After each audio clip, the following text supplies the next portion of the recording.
जय माँ बगलामुखी, जय श्री महाकाल। बगलामुखी साबर मंत्र, बगलामुखी दंड विधान साबर मंत्र। भक्तों, यदि आप अपने जीवन में कुछ नया सीखना चाहते हैं तो आप हमारे YouTube चैनल माँ बगलामुखी भक्त कुरुक्षेत्र को सब्सक्राइब करना ना भूलें। मैं आचार्य प्रदीप भारद्वाज अपने YouTube चैनल माँ बगलामुखी भक्त कुरुक्षेत्र में आप सभी भक्तों का हार्दिक स्वागत करता हूँ, हार्दिक अभिनंदन करता हूँ। मैं आशा करता हूँ कि आप सभी स्वस्थ होंगे, मस्त होंगे। माँ बगलामुखी की कृपा सदा सदैव के लिए आप पर बनी रहे, ऐसे मैं भगवती बगलामुखी से कामना करता हूँ। आज इस एपिसोड के माध्यम से मैं आप सभी भक्तों को माँ बगलामुखी साबर मंत्र और बगलामुखी दंड विधान साबर मंत्र की प्रयोग और विधि के विषय में बताऊंगा और आप सभी भक्तों को जानकर अति हर्ष होगा कि इस प्रयोग का क्या लाभ हमें हमारे जीवन में प्राप्त होता है तथा इस प्रयोग को करने के पश्चात भगवती बगलामुखी की शक्तियाँ क्या हमारी रक्षा करती हैं। क्या इस मंत्र प्रयोग के द्वारा हमारी सभी भौतिक कामनाएं जीवन में संपूर्ण हो सकती हैं। क्या इस मंत्र प्रयोग के द्वारा हम अपने शत्रु से छुटकारा पा सकते हैं और क्या क्या इस मंत्र के लाभ हैं, क्या प्रयोग की विधि है और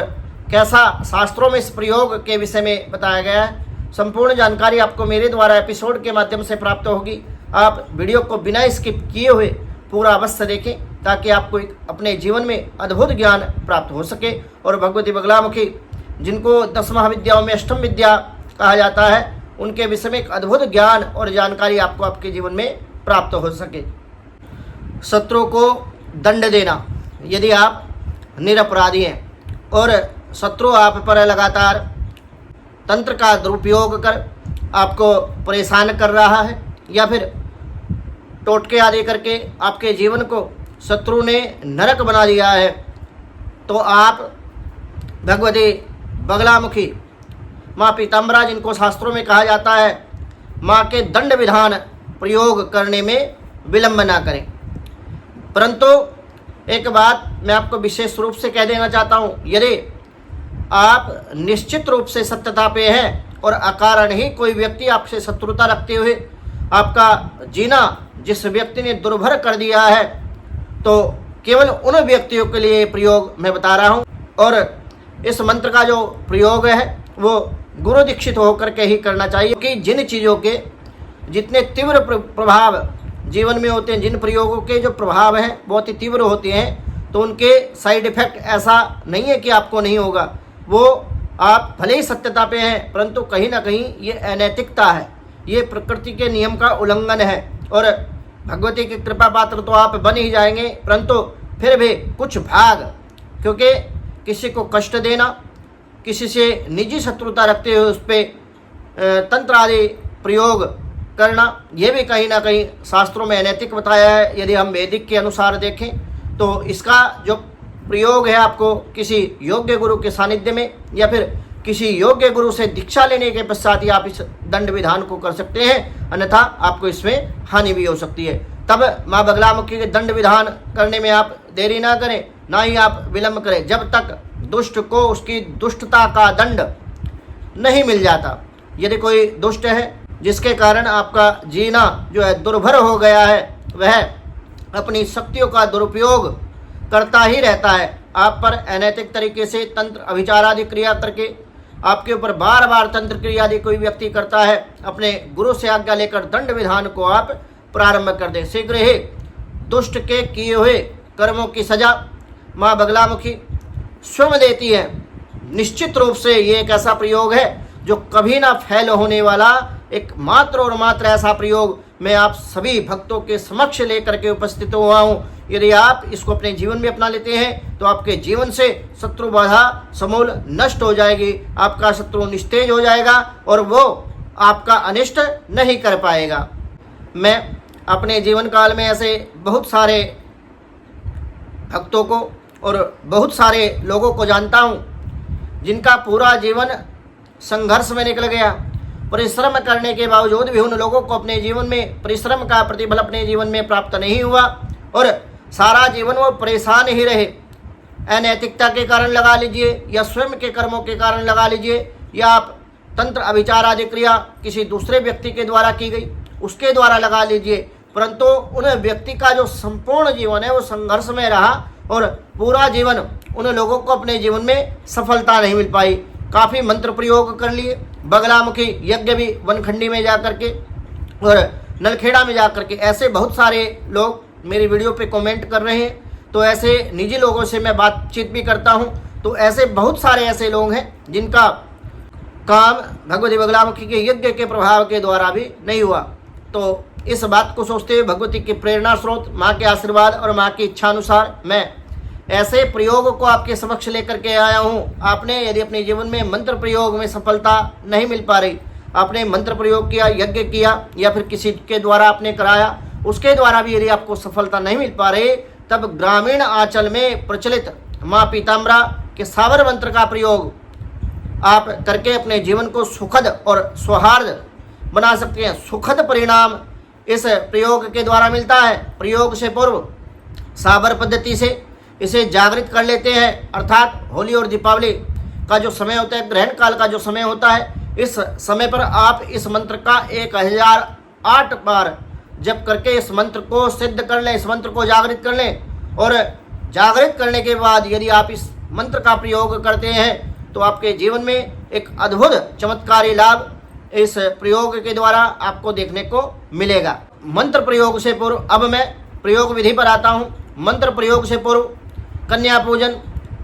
करते ही किसी भंगी की कन्या जिसका मासिक धर्म प्रारंभ ना हुआ हो उसका आप पूजन करते हैं। जो वाल्मीकि जिनको कहते हैं, ऐसे लोगों के यहाँ यदि कोई छोटी कन्या 9 वर्ष तक की कन्या यदि कोई मिल जाए और आप उसका कन्या पूजन करते हैं, जो रजस्वला नहीं हुई हो, जो रजस्वला ना हुई हो, ऐसी छोटी कन्या का आप पूजन करें और एक दिन पूर्व जाकर कन्या की माँ से उसे नहला कर लाने को कहें। आप निमंत्रण दे के आएँ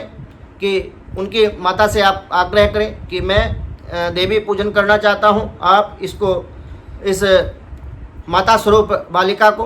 नहला धुला करके आप स्वच्छ वस्त्र धारण करके आप इसको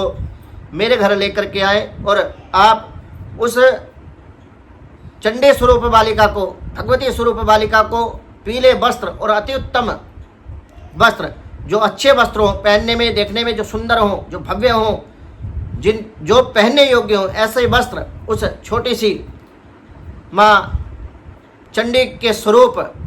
बालिका को आप दें और उसके पश्चात आप चुनरी उड़ा करके, पीले रंग की चुनरी उस छोटी सी बालिका को आप उड़ाएं और उड़ाने के बाद में ऊंचे आसन पर किसी काष्ठ की चौकी पर पीला वस्त्र बिछा करके आप उस बालिका को उस काष्ठ की चौकी पर बैठा दें और खुद नीचे आसन लगा करके बैठ जाएं। उसके बाद में हृदय भावना करें कि माँ का श्रृंगार आप कर रहे हैं, माँ का पूजन आप कर रहे हैं। क्योंकि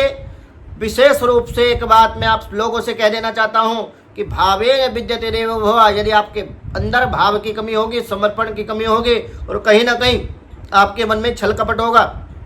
तो जितने मर्जी प्रयोग कर लीजिए भैया, कोई फर्क और कोई लाभ आपको नहीं मिलने वाला। इस क्रिया में भाव ही प्रधान होते हैं, क्योंकि भगवती आपसे कुछ नहीं चाहती और आप क्या दे सकते हैं और हम क्या दे सकते हैं। हम इस सर्वत्र संसार को चलाने वाले जो एक महाविद्या है उसको कुछ भी नहीं दे सकते, उनके लिए हम दिन भर भी कुछ नहीं कर सकते। इसलिए हमारे अंदर तो मात्र और मात्र देव हमसे चाहता है कि हमारे अंदर भाव हो, तो भाव ही प्रधान होता है। अब उसके पैरों पर धीरे धीरे जल डालें और जल डालते हुए मन में भावना करें कि आप माँ के पैरों को स्नान करा रहे हैं, माँ के पैरों को धुल रहे हैं। उसके बाद में स्वच्छ वस्त्र से उस चंडी स्वरूप जो बालिका है उसके पैरों को आप साफ कर दें, तौलिए से पोंछकर नई चप्पल उसको पहनाएं और उसके बाद उसके पूर्व, चप्पल से पूर्व आपने उनको भोग वगैरह लगा करके कुछ मीठा पीला द्रव्य उनको खाने को दें। यदि बेसन का हलवा और या बेसन के लड्डू यदि हो तो उसका भोग लगा करके उस कन्या को आप भोग लगाएं। और ऐसा आप ध्यान करें कि जैसे साक्षात पीताम्बरा भगवती बगलामुखी आपकी समक्ष है, आप माता का ही पूजन कर रहे हैं, माता को ही भोग लगा रहे हैं और भोग लगाएं। अपने हाथों से आपने उस बालिका को खिलाना है। और उसके बाद में ध्यान से देखें कि कभी कभी कन्या का पैर या चेहरा पीला रंग में यदि दिखने लगता है, पीला रंग यदि उस बालिका के चेहरे पर यदि आपको नजर आता है, तो भोग लगाने के बाद आप कुछ देर बैठे रहने दें और स्वयं ही मन ही मन में आप प्रार्थना करें, मन ही मन में आप कामना करें कि हे माँ, हमें शत्रुओं ने बहुत पीड़ित कर रखा है,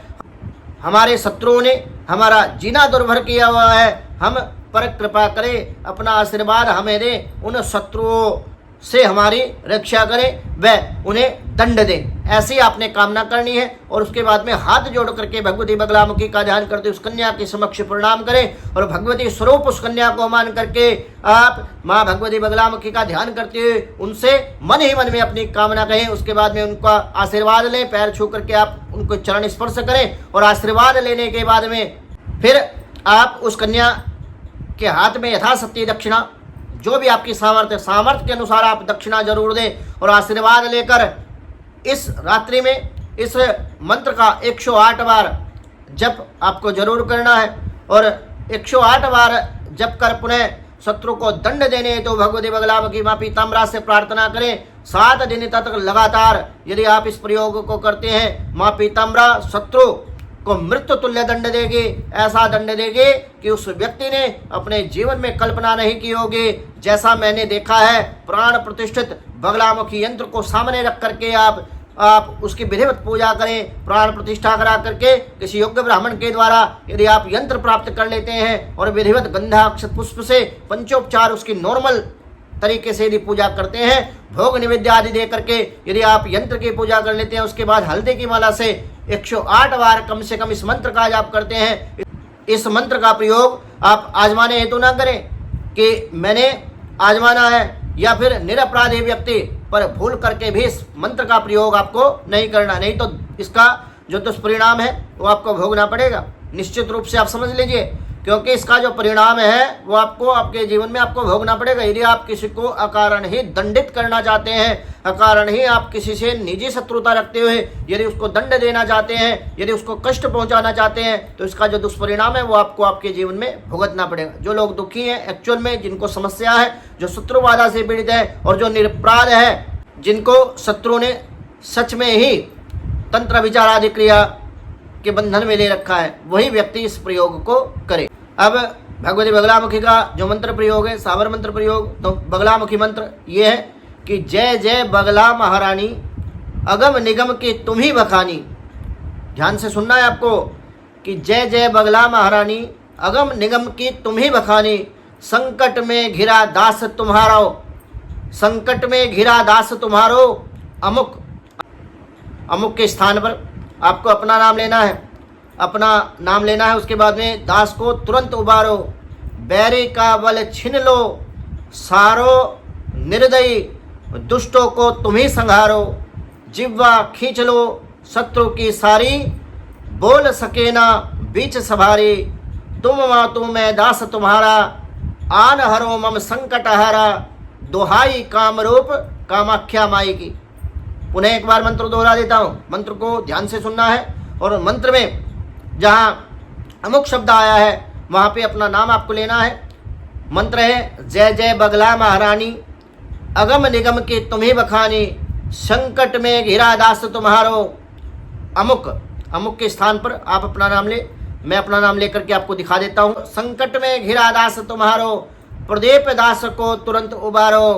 बेरी का बल छीन लो सारो, निर्दयी दुष्टों को तुम ही संहारो, जिह्वा खींच लो शत्रु की सारी, बोल सके ना बीच सभारी, तुम मातु मैं दास तुम्हारा, आन हरो मम संकट सारा, दोहाई काम रूप कामाख्या माई की। ये मंत्र है। इस मंत्र को यदि आप करते हैं, आपके जीवन में चमत्कृत प्रभाव आपको देखने को मिलेगा। भक्तों, मेरे द्वारा दी गई जानकारी यदि आपको अच्छी लगी हो तो हमारे YouTube चैनल और इंस्टाग्राम पेज को फॉलो अवश्य करें। जय माँ बगलामुखी, जय श्री महाकाल।